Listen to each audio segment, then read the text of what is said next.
What's going on, ladies and gentlemen? Welcome back to a brand new YouTube video, and in this one we're gonna be doing a fun video today. Today I'm going to be giving out my 2025 Toronto Blue Jay Player Awards. This is the first time I've ever done this, so I'm freaking hyped, and I hope you're hyped too. And if you are hyped too, make sure you like and subscribe, and without further ado, let's get right into it. Alright, so the first award that is giving out, it is going to be the Reliever of the Year award, and it's going to none other than the rookie himself, Mr. Braden Fisher. But Braden Fisher, he was absolutely locked down in the pen this year. 52 games, 50 innings, had a 2.7 ERA, with a 1 whip and 62 strikeouts, and he had a 1.4 WAR.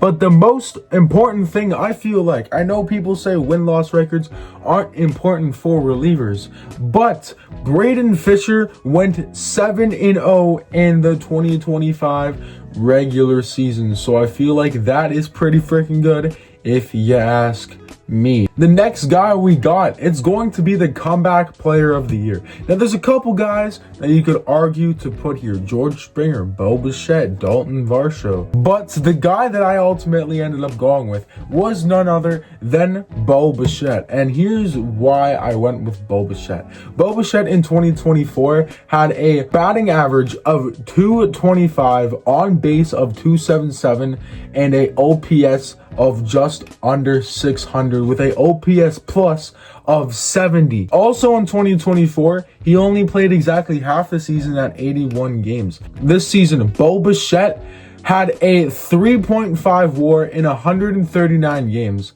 had 18 bombs with 94 RBIs, bat 311 with an on base of 357, a slugging of almost 500, and a OPS of 840.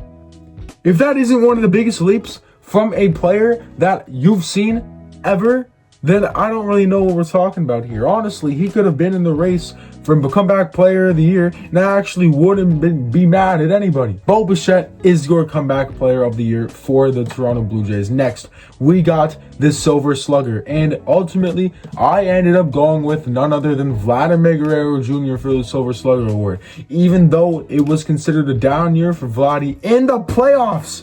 Holy moly, man. In the playoffs, he probably had one of the greatest playoff runs, if not the greatest playoff run of all time. During the regular season, he posted a 4.6 WAR with 23 bombs and 84 RBIs, bat 292 with a 381 on base percentage, 467 slugging, and almost a 850 OPS with a 133 OPS plus. Pretty freaking good numbers from the Silver Slugger Vladimir Guerrero Jr. during the playoffs. In the first round, he bat 529 against the Yankees with 3 home runs and 9 RBIs. In the second round against Seattle in the ALCS, he bat 395 with 3 RBIs and 3 home runs. And in the World Series, he had 2 home runs with 3 RBIs and bat 333, and he had 7 strikeouts the entire postseason. And he had double the amount of walks than he did in strikeouts. That's crazy. Stop playing with him, bro. Vladimir Guerrero Jr. wins your Blue Jay Silver Slugger. Now, for the Gold Glove, ultimately, I ended up going with Dalton Varsho, and I know he didn't play enough games in real life to win the award, but I don't really care because this is a fun video, and there's too many awards and too many good players on the team, so I had to put him somewhere. Dalton Varsho wins the Gold Glove. He's got pretty good fielding run value at 84. He's got 95 range, which is like insane. And he's got a 77 sprint speed. But just to be clear, Dalton Varsho is a pretty freaking good defender. And that's the bottom line. Because Brandon said so. You know what I'm saying? I'm going to just leave it there.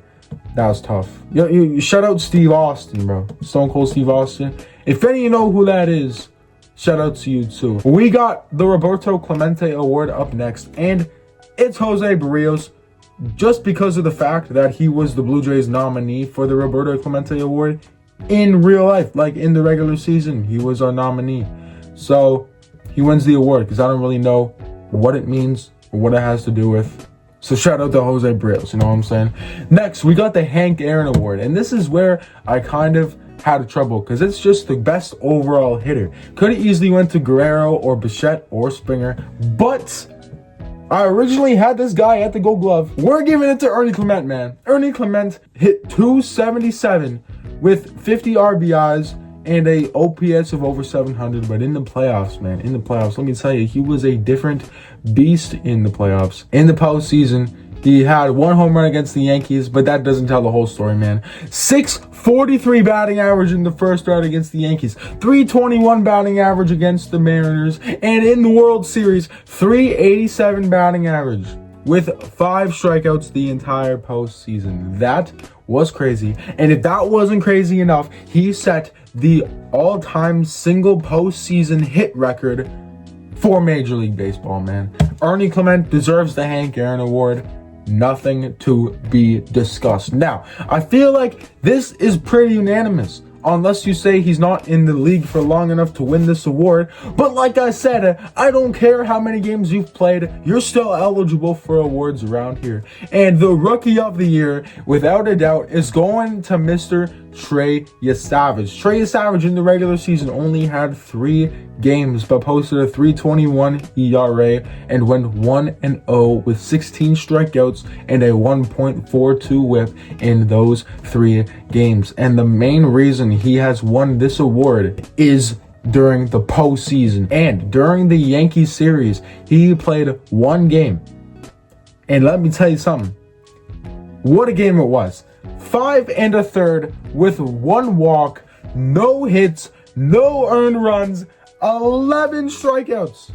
A strikeout for each hitter of the Yankees lineup, plus 2. Struck out the side in order, 3 innings that he pitched. And the only reason he did not go more innings was because the Blue Jays wanted to save him just in case the Yankees had to see him later in the series, which they did not, by the way, because we're just too good. So shout out to Trey Yesavage. I cannot wait to see a full season of Trey Yesavage in the big leagues.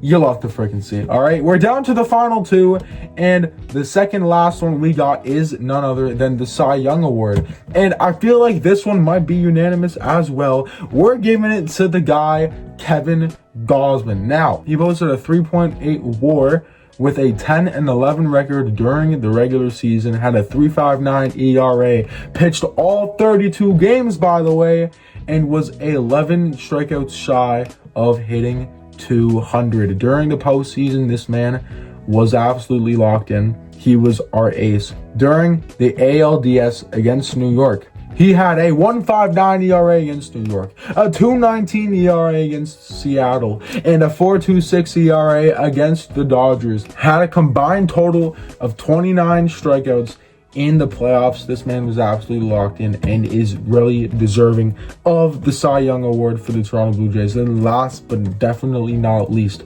we got the MVP of the Toronto Blue Jays. We all knew it was coming. The man himself, George Springer. For this life I cannot change. Had a 4.8 WAR with 32 home runs, batted .309, first time batting over 300 in his career. He's 36, by the way.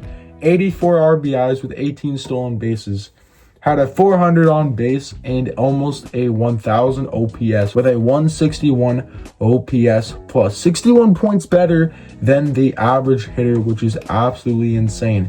In the playoffs, he was pretty all right, you know, just hit the greatest home run in a Blue Jays franchise history. Potentially one of the greatest, like top 10 home runs of all time, if you want to sit down and have that conversation. During the postseason, he had a combined total of 4 home runs, hit 381 against the Dodgers. He had a 690 slugging against the Mariners. That Mariners series, 3 home runs, 7 RBIs. Those are the Toronto Blue Jay awards for the 2025 season. Let me know if I missed anybody or if you would change the awards around, give them to different people. Let me know your list in the comments down below. But other than that, it's been me, your boy Brandon. I break down the Blue Jays. And if you enjoyed this one, make sure to like and subscribe. I'll see you next time. Peace.